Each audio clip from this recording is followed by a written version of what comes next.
Welcome to the Graybeard Wisdom Podcast, where age is not just a number, it's a story.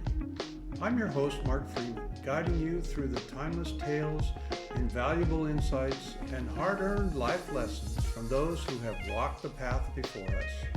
Here, we celebrate the wit, grit, and wisdom that comes with the silver lining of experience. So grab a seat, lean in, and let's unlock the treasures only a graybeard can bring. Because wisdom, like a fine wine, only gets better with time. Let's dive in. Hey everyone, our guest today is Erica Block, a powerhouse professional at Rush University, a mother of three, and an advocate for sustainable living. And when she's not busy making the world a better place, she's on the tennis court, challenging that competitive spirit. Her vision for the future is compelling, exploring innovation in food, health, and even a secret desire to become a Rationale oven. Yes, you heard it right. So get ready for an insightful conversation with Erica, where we'll uncover how she's weaving together sustainability, nutrition, and a passion for progress to create something truly extraordinary. Let's dive in. Hey everyone, Mark Freeman here from Day One Hospitality, and this is our Graybeard Wisdom Podcast. Today we have Erica Block. Hey Erica, how you doing? Good, Mark. How are you doing today? I'm great. Erica is a Senior Director of Food and Nutrition Services for Rush University Medical Center and Rush Oak Park Hospital. And she's going to be a panelist on our upcoming Explosions meeting representing the healthcare sector. So that's a little bit of introduction that I'll do, but then I've got kind of this other question that helps maybe us get into who you are and what you are. So I spent about 3 years at LinkedIn. And when we introduced ourselves at LinkedIn, we always said, what's something that's not on your LinkedIn profile? So I'll ask you that question. Give us something that's, I don't know, ride horses or whatever it is you do. But what is it that's not on your LinkedIn profile? So I played tennis in college the first 2 years, and then I transferred, didn't play for 20 years, and picked up the racket again 4 years ago. And Awesome. I play competitively with USTA team and a Jack Berry team, and enjoy doing that outside of work. Wow, you're a professional. Not a professional, but I've gotten back into it and I enjoy playing. That's cool. That's cool. So where did you go to college? So I actually started out my college career at Smith College in Northampton, Massachusetts. Okay. And then I changed majors and I transferred back home to Illinois, and I finished my bachelor's degree at the University of Illinois in Urbana-Champaign. And so what was your major, both beginning and in the middle, I guess? I started out as a biology pre-med major, and I transitioned to a food science and human nutrition major with an emphasis in dietetics. Oh, cool. That's great. Well, and so then I guess what got you interested in dietetics? It sounds like you were kind of on this path to be a doctor, right? And now you're off into this nutrition dietitian thing. Well, how did you make that switch? So being an athlete, I saw how nutrition played a role in performing and doing your best. And I actually got a little bit nervous, to be honest, about having someone's life in my hands and making life or death decisions. Yep. Knew I wanted to be in the healthcare setting, and so just started learning about dietetics. The summer between my sophomore and junior year, I actually worked as a food service worker in a hospital and shadowed some dietitians, and really felt like it was a good fit for me. Awesome. You talk about performance athletes, and like I spent again a few years at the Ford Motor Company, and I went into the manufacturing plants there, and these line workers that are building cars and trucks, they're eating, to me, they were eating horrible food, and it was like I had tried to talk to it was a union at the time and say, look, these are like performance athletes. These people, they're working all day and working hard all day and, and want to do the performance athlete thing. So I was able to, hopefully bring I brought green food in instead of brown food, what they were eating, right? But so it was kind of interesting to be, but I hear what you're saying about performance athletes. They need to eat right. That's definitely for sure, for sure. Okay, so, I guess, you're going to be a speaker, a panelist on our upcoming Explosions meeting, and you're part of this group called Agora. And I've talked to a couple people about it, but maybe give us your take on it and how did you get involved in this, well, sustainability overall, and then also this Agora group? Sure. So Agora really is bringing different food service sectors together, and we really are learning from each other. Being in the healthcare sector, we don't always have a lot of funds necessarily to invest in things right away. Sure. So I learn a lot from the BNI and from the leisure and from the university side, because they have people actually paying for the services and they're needing to give the services that the person is looking for. In healthcare, people are coming to the hospital for the care they're receiving to have a quality outcome. So they're not maybe necessarily focused on, what the food service is offering. But we want to continue to raise that bar and what the expectation is. And things have evolved so that we're trying to create more of like a hotel experience rather than the traditional hospital experience. Yeah. And in doing that, sustainability has become such an important thing. I'm the mother of 3 children, and I want to make sure that we're leaving the world a better place, so that my children and my grandchildren and their grandchildren have a place that's safe to live in. So, thinking about how we decrease greenhouse gas emissions and how we make little changes that are meaningful. And so the Agora group really just brings us together to try to move the needle in the right direction and collaborate with each other.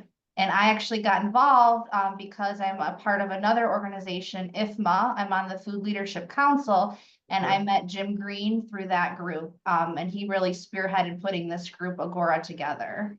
Awesome, awesome. Yeah, I actually was on the BNI Business Council early on in the whole, evolution of those councils for IFMA. So I'm glad you're a part of that. That is a good group, and Jim is an influence for sure.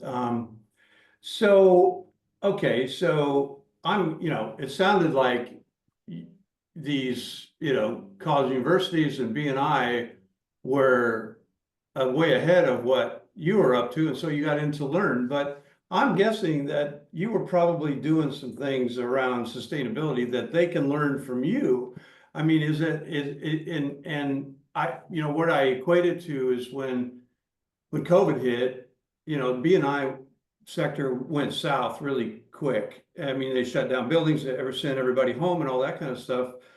And, kind of same with the college and universities, they shut them all down and all that. But healthcare was going crazy, right? And so we tapped into what healthcare was doing to get ideas about, at Ford, we put in a grocery store because people could work and they didn't have to worry about going to the grocery store at the time, right? And so I know that I saw some of that in the healthcare world. It's, you were taking care of those people that had to stay there all the time and work, kind of a thing. So, I mean, I'm sure there's some things that you can bring to the table for them to learn, right? Sure. I mean, during that time, we were considered essential workers. So I was going to work every day, didn't get furloughed or anything like that. We still had patients to take care of, people to feed. So we were going to work. The big thing was, our cafeterias closed down or were limited in the allowing of space in those locations. So I got creative with my team. We created mobile carts that were able to go around the various buildings on campus and sell food directly off the carts. Using handheld credit card, Apple Pay devices. We also, leveraged our POS system to be able to do mobile takeout. So people were ordering on the app and we had designated stations to have those items picked up. So just getting creative to try to, make people not wait in line and make sure that people were social distancing. During that time, you know, we were still holding true to some of our original sustainability initiatives, you know, no styrofoam, no matter what. Good. So just trying to do what we could to keep things on track. We did, minimize or change our menu for our patients a little bit, just so that we could ensure that we were getting product in and we were able to produce food consistently and meet the nutritional needs of our patients. So we did go to more of a streamlined menu at that time, but just trying to continue to offer as much variety as we could with all of the parameters in place. Sure, sure. Well, and again, I think, you know, people go to the hospital, if you will, not when they're feeling well, that when they're feeling ill. And from a food service perspective, it probably, you know, makes a lot of sense to feed them good food and healthy food, right? To hopefully use, you know, food to be able to help them recover and all that kind of stuff. And I think I saw someplace on your, maybe it was on your LinkedIn profile or somewhere, that, are you engaged in food as medicine kind of a thing, and you know, kind of pursuing some of that activity? Yeah, so we have a wonderful community arm of our organization. And I have a wonderful partner in Julia Bassett, who really is part of that, a manager in that community outreach department. And she really runs our Food is Medicine and our Veggie RX program. And she's done a fabulous job on really making sure that our community and our anchor mission area zip codes are really taken care of and screened for the social determinants of health, so that we can make sure that those people that are food insecure are getting the food that they need to, you know, improve their health. Okay, so is it built mainly around food insecurity, or? So Food is Medicine, that's one piece, and that's really the Veggie RX and the delivering food to the patients' homes. There are some bags that go home with patients. And then Okay. we also have a surplus program that comes out of the kitchen. So any food that we produce that would normally go into the landfills that's reusable Yep. is donated to a local shelter. And so, or in the local food bank, so that's able to be repurposed and not making its way into the landfills. Okay, cool.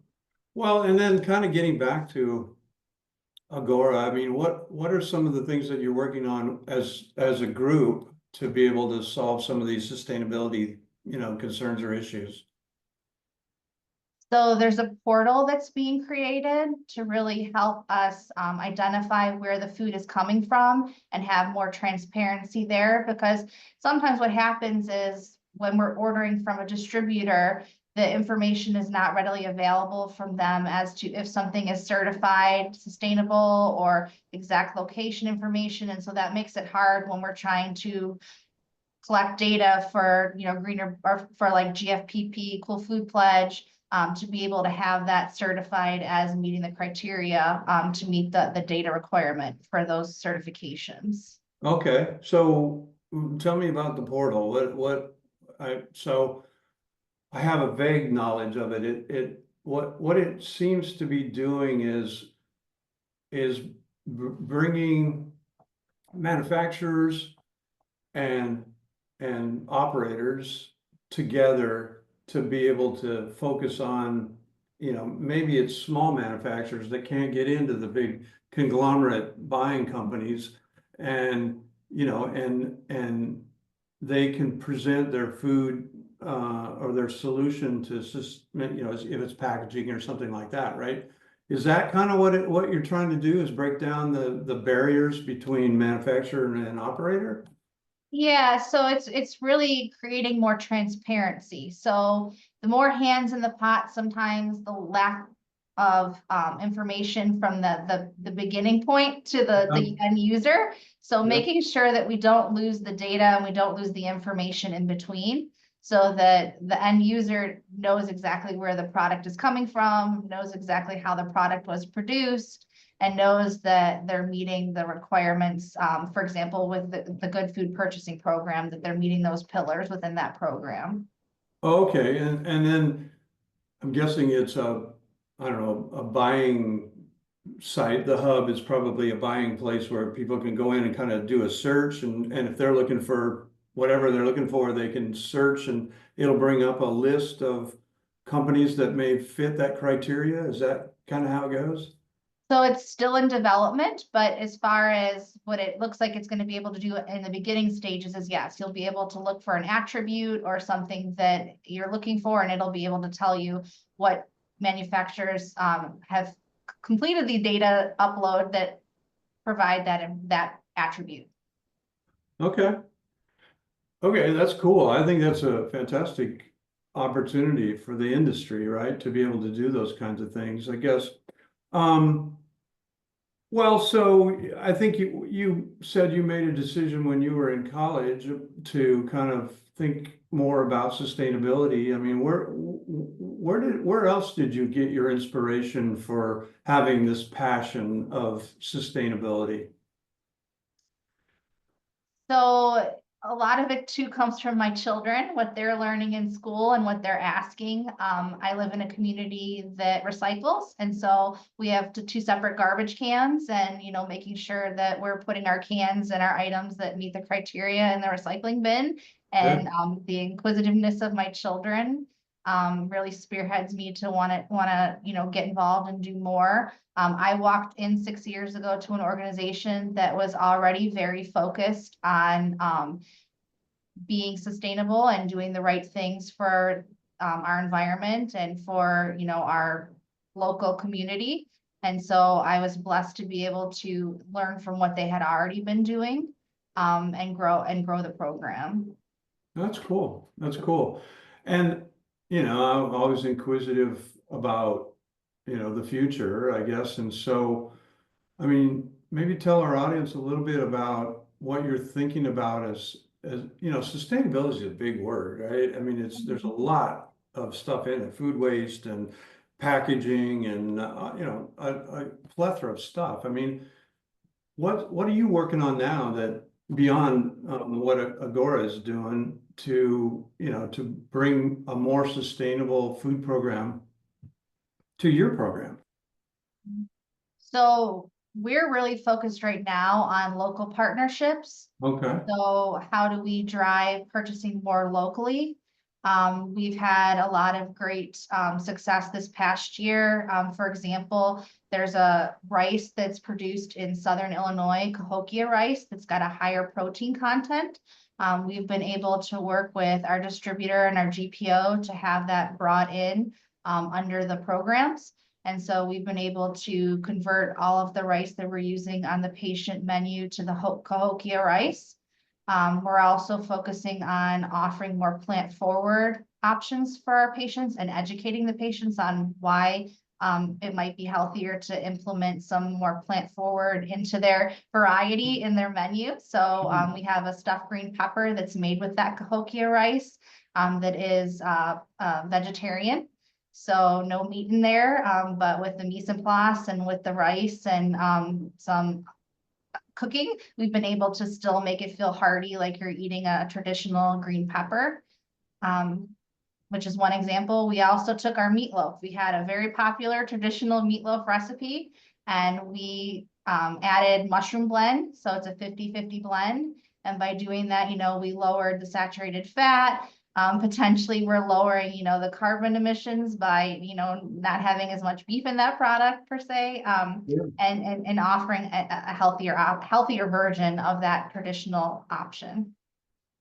Well, and you mentioned education, I guess. So, again, the world that I was in, it was a struggle to get information to the end using customers. Sometimes they don't care, sometimes they don't look in the right place, or they see a sign once and then, it goes into oblivion, they never see it again, even though it's still sitting on the counter kind of a thing. And I'm guessing from a patient standpoint, I mean, it's a limited stay, hopefully, environment. So you've got, a small area to be able to educate them. So how do you do that? How do you make them know about your rice and your, local pepper and, all that stuff? So we've been trying a lot of different things from QR codes to messaging boards around the campus, signage on flyers. We have specials every month that highlight certain items that are plant forward. We've found that our biggest advocate for patients to try new things is nursing. So we're really trying to leverage educating our frontline nurses on these offerings so that when they have a patient and they're providing them with the menu, they can perhaps recommend one of those items. And we're trying to get them to taste the items as well, so they know what they taste like and they know that they are wonderful items, and encouraging patients to try these items. Do nurses lean into the idea of learning more about the food that you're serving and that sort of thing? Or is it like, something else to do? So we're trying not to make it a burden. We're trying to just catch them at their regular huddles and their regular days and Right. dropping off things for them to try. We don't want to burden them. We want it to make their lives easier, of course. So we're just trying to educate them where we can, that we are offering these wonderful options for our patients and encouraging them to try them as well. And hopefully improve the health of all of our employees, not just our patients. Yeah, again, in the B&I world, we used to the admins were the big deal for catering, right? And so we would have an event where we bring all the admins in and give them a free lunch or something like that. But what we were serving on our catered menu so that they could taste it, see it displayed, all that kind of stuff. I mentioned you might be able to, I don't know if you do that or not, but maybe do that with the nurses and, get them more engaged because, oh, I tasted that rice and it's really good and, blah, blah, blah. So do you do anything like that? We do. We have a rotation of different units that we hit, and we have them sample food items. We also have done a lot of events this month with it being Earth, Yeah. Earth Day and Earth Month, with having some lunch and learns where we've been offering, instead of, a traditional catering menu, we've been actually offering the plant forward items that we have on our patient menu so that they can taste and see the wonderful items that we're offering. Good. And obviously they're into the plant forward movement as well. Yes. Yeah, that's good. That's good. So how do you stay motivated around all this stuff? I mean, again, your kids, I'm sure that's part of the passion, right? But sometimes, like say your team or your customers, in this case, I guess the nurses or whatever would, how do you, I mean, you're excited about this, I can tell. How do you keep your team excited about, jumping into all this stuff? So working in healthcare, I often, tell everybody you have to have a calling. It's a passion to want to take care of others when you're in healthcare. And so I take pride in knowing that what we're doing has an impact on our patients, and encouraging my staff to stay focused on, our vision, our mission, our values, to take care of the patients. A lot of times when a patient's in the hospital setting, food might be the only choice they have. And it might be on a restricted diet, but at least they get to choose the food items that they're getting. They're not gonna get to choose when they're pricked for their blood work or when they're going for a procedure, but at least we can make and put a smile on their face with the food that they're choosing to eat that day. That's great. That's great. I guess kind of, maybe off script a little bit, but what about technology? Are you deep into technology and, like you brought up, understanding, the customer's needs and wants and that sort of thing. And I'm guessing there's probably some kind of a survey program or something like that. But what else are you doing? And you brought up this cart idea with regard, I mean, are you doing anything with robotics or, having a robot cart run around and any of that kind of stuff? Or what are you doing with technology? So our organization uses a tug system already for transporting, supplies and linen. And we are actually on the next iteration to be able to pick up our dirty carts from the units, which will then free up that staff to not be having to go up to pick up dirty carts and bring them back down, helping to bring out our garbage down to the dock rather than a staff member having to lug that down to the dock. So those are just some of the examples of like robots that we're using. I attend a lot of shows to stay current, and I encourage my team to as well. I also encourage my team to get involved in organizations that are related to their career path. So whether it's the executive chef and the culinary organizations, or myself being part of, you know, AHF and IFMA, and my dietitian, my director of clinical nutrition services being involved in the academy, but staying connected and hearing what's out there. I know that there's a lot of things going on with ChatGPT and all of those other AI technologies, and that I see helping people that maybe aren't as articulate, or maybe can't think of how to word something on a menu, being able to wordsmith it through there and get a bunch of different ideas will just make it that much more enticing for a customer to try something. So I see that, you know, that technology helping there. Creativity with recipes. So, you know, trying to lower sodium in a recipe, I think perhaps that'll come up with some ideas of what spices you could try to lower the sodium content very quickly. So I think that's you know, going to be something that helps us get creative. Yeah, you know, I guess where my mind went on when you were talking about that was that you have a lot of data about the patient when they're, you know, when they're there. And, you know, that data may be able to be used, you know, all the privacy rights and all that stuff, but, and what is it, HIPAA in your world, and, you know, being able to use that data to create a menu or a menu item that would be perfect for their needs, you know, depending on what, you know, what their blood pressure is and all the other things that go on in the hospital, I guess. Is there thoughts about that? I mean, you know, in the So I B&I think, world, yeah, yeah, I think that would be more for a patient to decide in the home setting. I could see, because when they're in the hospital for, you know, an average stay of 3 to 4 days, you're not going to make a lot of change in that time frame. You know, lifestyle change and those types of things take longer than that. You can yeah, spark something, but they're really going to have to make those changes long term at home.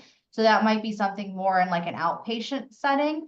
In the inpatient setting, it's going to be more about, you know, making sure that they get adequate nutrition so that they don't become malnourished, so that right. the interventions that the physician is ordering and that the nurse is implementing happen in a way that the patient can recover and go home or be discharged in a more healthy state.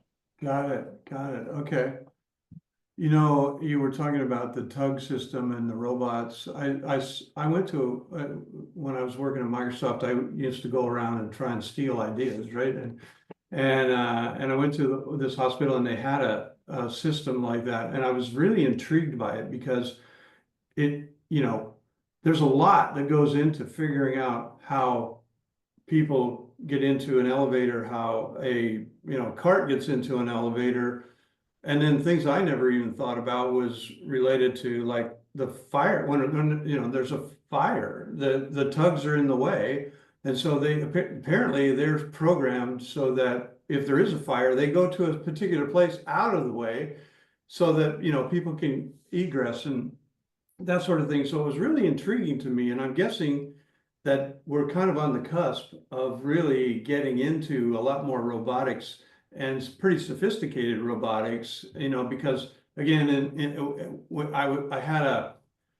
I had one of these podcasts with Brian West from NVIDIA, and he was using these little robots to do just what you're doing, bring the trays back and forth to the dish area, you know, and the you know, the dirty trays and that sort of thing, and it, you know, it's just this little, you know, little robot. And compared to the tugs, it was, to me it was, you know, it was just really small. But again, I'm guessing that does your team kind of look at more of what's going on in this world of robotics and AI and all that stuff? Are you are your team staying on top of this stuff as to how it can be worked in? Because right now, at least for me, I think everybody's confused about how to use it, right? And it, you know, it has value, and I don't know, writing and emails. Yeah, I think right now we're in the early stages because Yeah. some of it is cost prohibitive, but I do see value in repetitive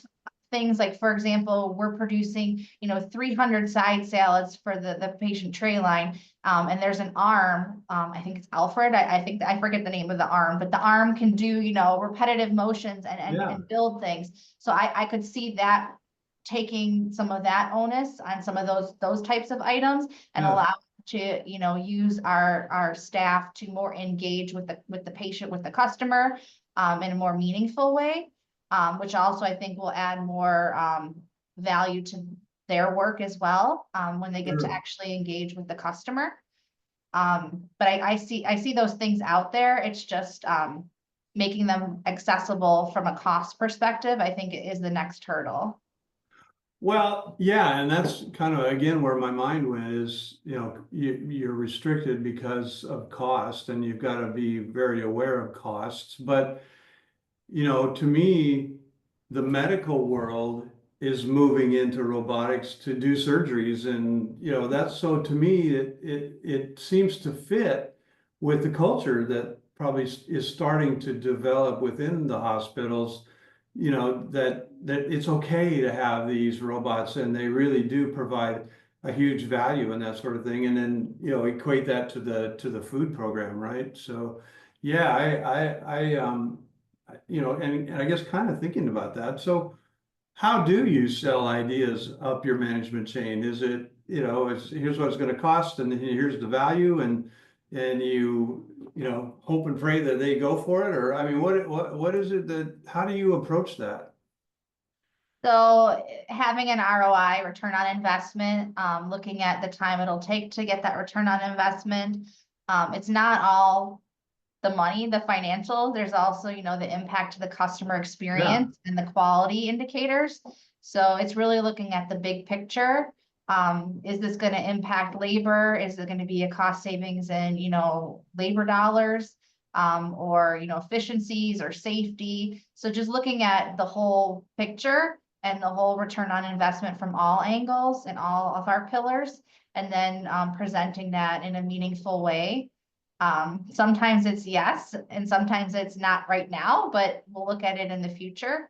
But yeah, it's continually looking for new ways to provide service and excellence for our customers. yeah, yeah. Well, and you've got a multiple customer base too. You've got, patients, but you also have doctors and nurses and support staff that are there too. How do you have retail operations in your hospitals and colleges or universities? What's your makeup look like in as far as retail versus, patient trays or whatever? So it varies by location. And it really depends on the location. I'm over 2 locations. Um, we have a really diversified offering of retail offerings for our, it's not just it's not just our employees and our physicians. We have students, we have visitors. So we have a lot of different types of offerings when it comes to the retail space, some of which we partner with vendors like Panera. And others that we run, our internal program for a retail location. So we really try to have a lot of variety, on both of the hospital campuses to be able to have something for everyone. Sure. And yeah, and stay And diverse. I guess you do catering and vending and Yes, that all sort of of those thing. things. Yes, Yeah. catering, vending, takeout.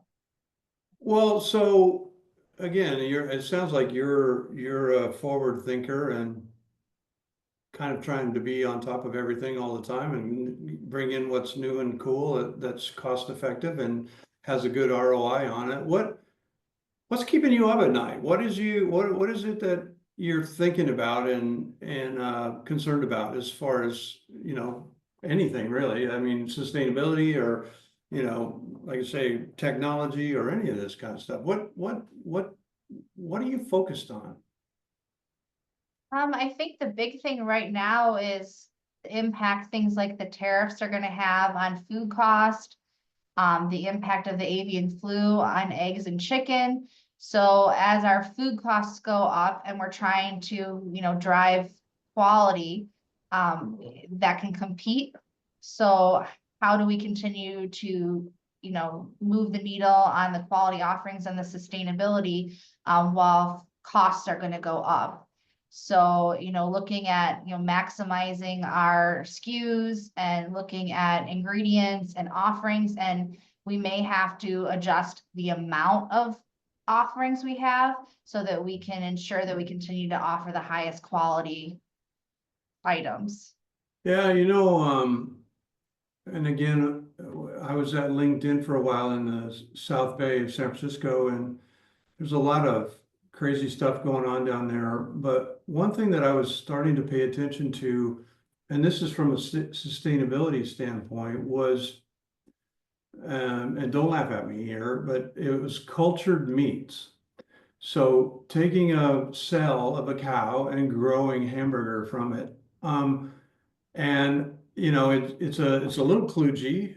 And I've been watching it for quite some time. So, Singapore was a place where it took off, and the government supported it and made it, all the regulations able to do that.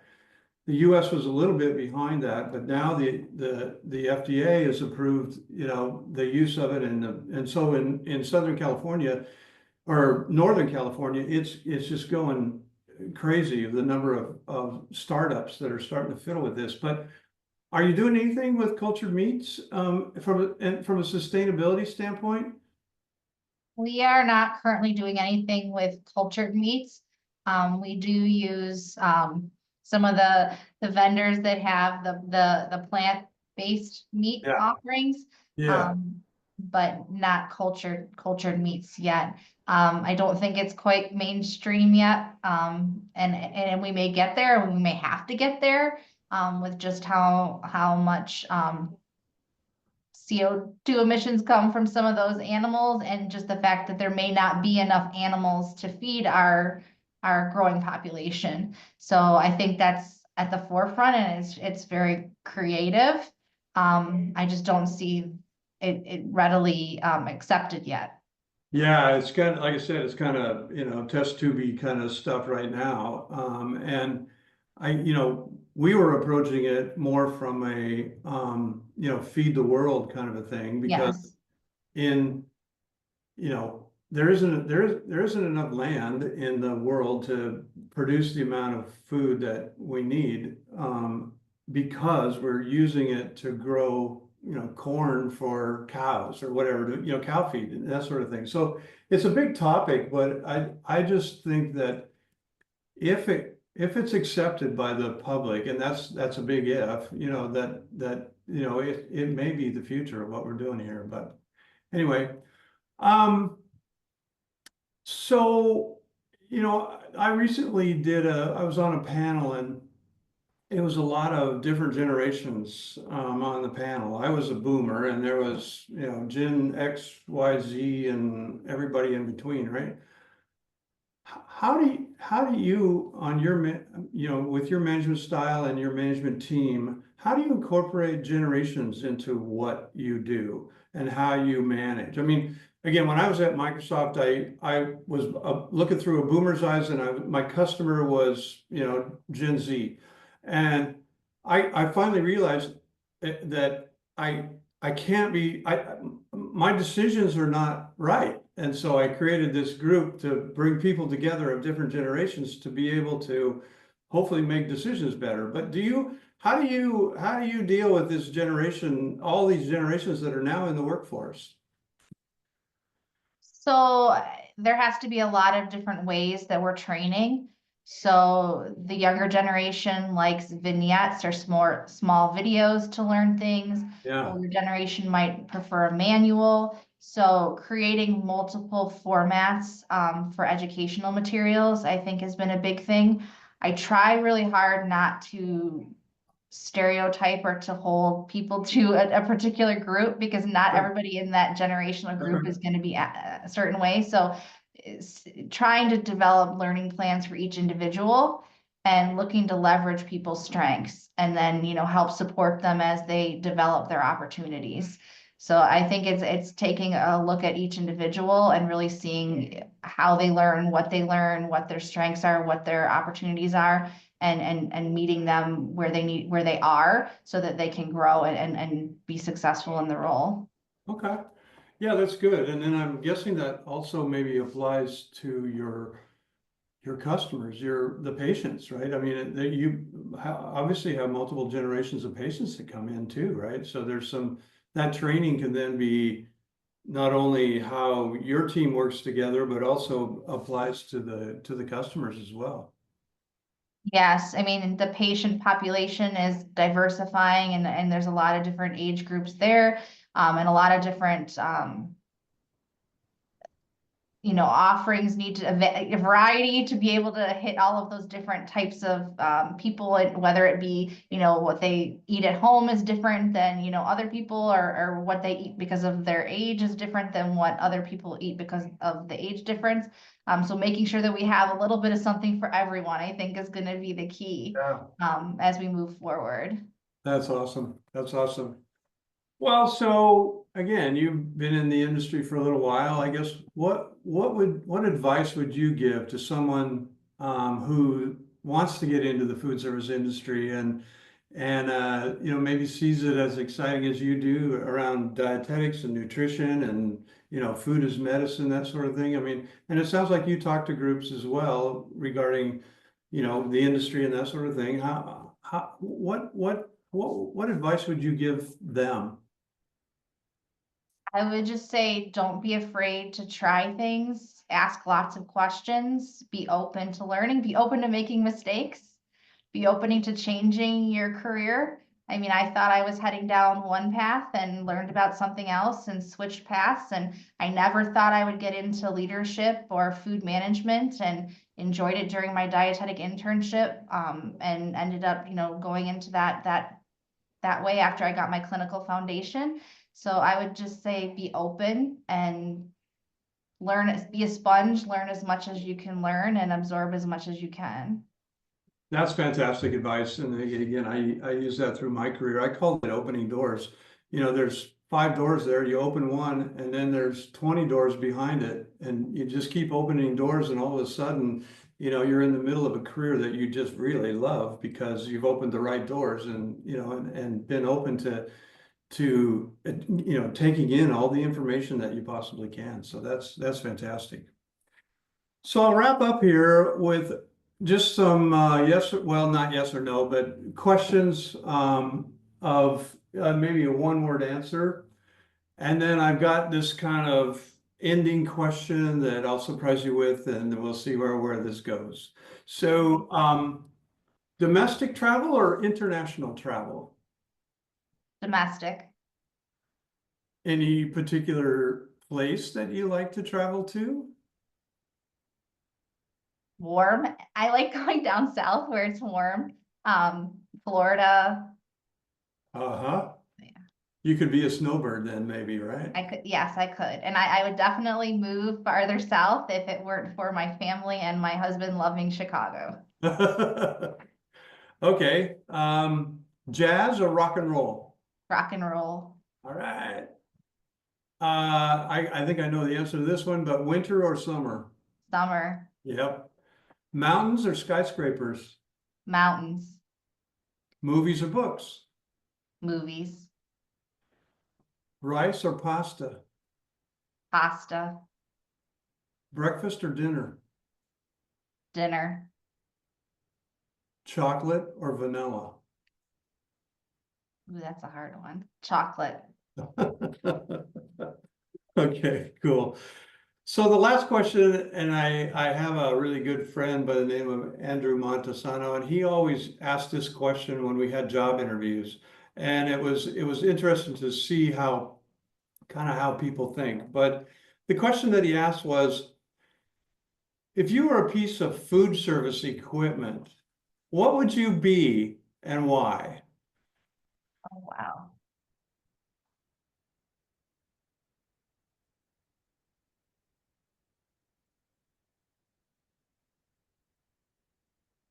There's a lot of There's equipment. a lot of equipment. Yes. But I guess I would say a combi oven because Okay. you can cook a lot of different things and hold things in a combi oven. And I enjoy multitasking and I enjoy problem solving. So just Uh-huh. like that oven can problem solve for you, I like to do those things. That's awesome. That's fantastic. Well, this has been awesome, Erica. Thank you so much for your time. Really appreciate it. I think it's been a great conversation, and we look forward to hearing you on the panel at the upcoming explosives meeting, and I think it's just going to be fantastic. So, thanks again for being a part of this Graybeard Wisdom podcast. Thank you, Mark. It was my pleasure. Okay, cool.